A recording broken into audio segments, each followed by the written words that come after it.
Can you imagine yourself getting ready to cross the road and with your child, and as you are crossing the road, you become unconscious? Let's imagine you are a father or mother with your child and you're taking your child to the park. Your child is very excited and is jumping. It is a sunny day and you can feel the breeze of the air. But then your child lets go of your arm and starts crying. You are unconscious on the middle of the road. Then several cars are coming and your child doesn't know what to do. So your child runs to the sidewalk. Cars are approaching, and as the cars are approaching, they see a body lying in the middle of the road. They stop, they call 911, the ambulance comes and arrives, your child gets into the ambulance and continues to cry, your child's scared. This story sounds very scary, but it has happened. Many people are affected by epilepsy worldwide.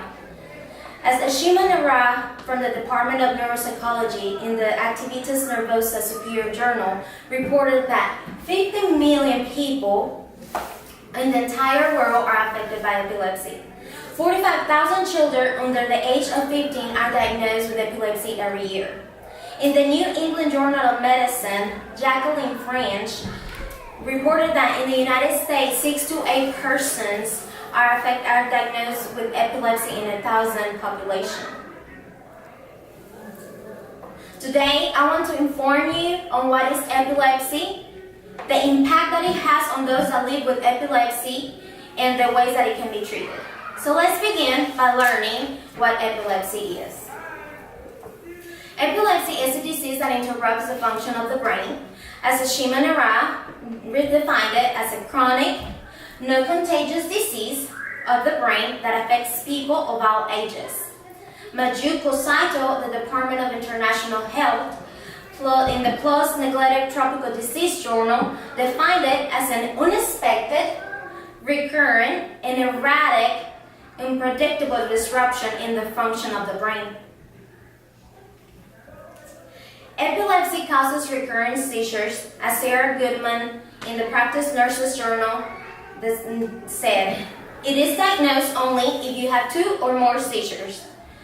Seizures are divided into 2 main groups. They can either be partial or generalized seizures.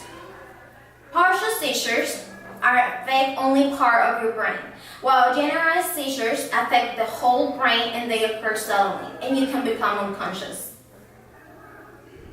Now that you know what epilepsy is, you can start to be picturing yourself and thinking about how the lives of those who live with epilepsy are affected. Epilepsy impacts the lives of the individuals diagnosed with epilepsy significantly.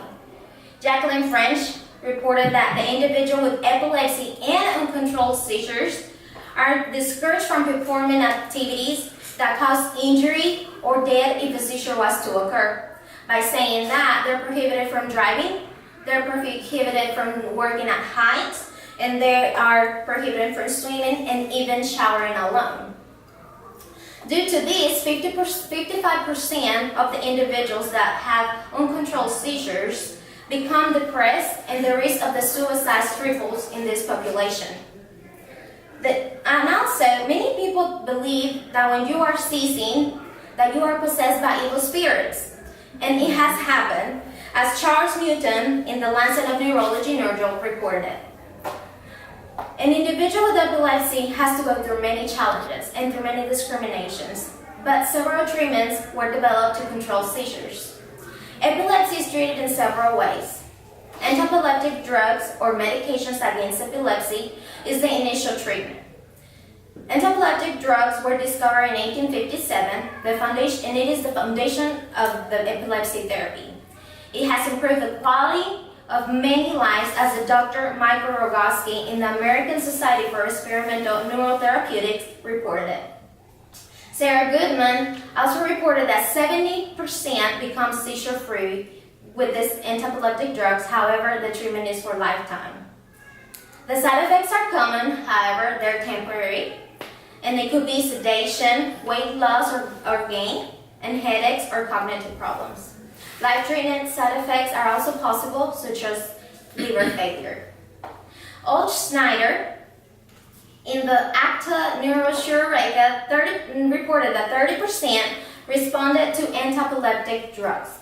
So 30% did not responded to antiepileptic drugs. Two devices were developed and they're implanted under the skin to help with those seizures. The vagus nerve stimulation causes intermittent electrical stimulation of the left vagus nerve. 60% of those individuals using the vagus nerve stimulation notice that either the seizures terminated or they decreased in the severity. The Aspire SR is another device that is also implanted and it delivers additional stimulation triggered by cardiac or heart-based seizure detection. Treatment has improved the life of many individuals with epilepsy. To conclude, you have learned what epilepsy is, that epilepsy interrupts the normal function of the brain and it affects millions of people worldwide. Lives are affected significantly by people becoming depressed due to the inability to perform their activities that we perform, and they have an increased suicide risk and a stigma by others. Several treatments were developed, however, antiepileptic drugs being the most widely used and the most effective. Now, do you remember the story that I told you at the beginning of my speech? The individual crossing the road with their child and started seizing was my mother. And I was my child that didn't know what to do and just ran to the sidewalk. That was one of the many times that I was with my mother when she seized. It was very frightening. I was scared. And as you know, seizures are under control with a lifetime treatment like Recover. But my mother has been seizure-free for 8 years with no treatment, thanks to God and by His grace. Do you guys have any questions?